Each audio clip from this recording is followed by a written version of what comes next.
देवस्थानांच्या जमिनींसंदर्भात नवा कायदा आणणार असल्याची माहिती महसूल मंत्री चंद्रशेखर बावनकुळे यांनी दिली आहे। देवस्थानांच्या जमिनीवरील अतिक्रमणे दूर करून त्या पुन्हा देवस्थानांकडे सुपूर्द करण्याचा निर्णय आम्ही घेतलाय असंही त्यांनी सांगितलं। या नव्या कायद्याबाबत त्यांनी नेमकी काय माहिती दिली आहे पाहूयात।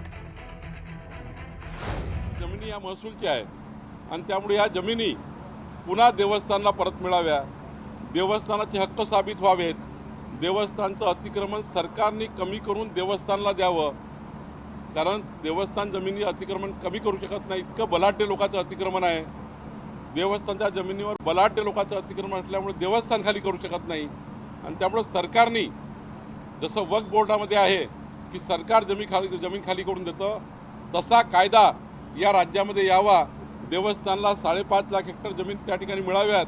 15 सप्टेंबरपर्यंत आम्ही पुन्हा नवा कायदा या राज्यामध्ये आणू आणि येणाऱ्या डिसेंबरच्या अधिवेशनामध्ये हा कायदा देवस्थानला जसा पाहिजे तसा कायदा, देवस्थानचे हक्क अबाधित ठेवणारा कायदा, देवस्थानला मजबूत करणारा कायदा या ठिकाणी या महाराष्ट्रामध्ये येणार आहे।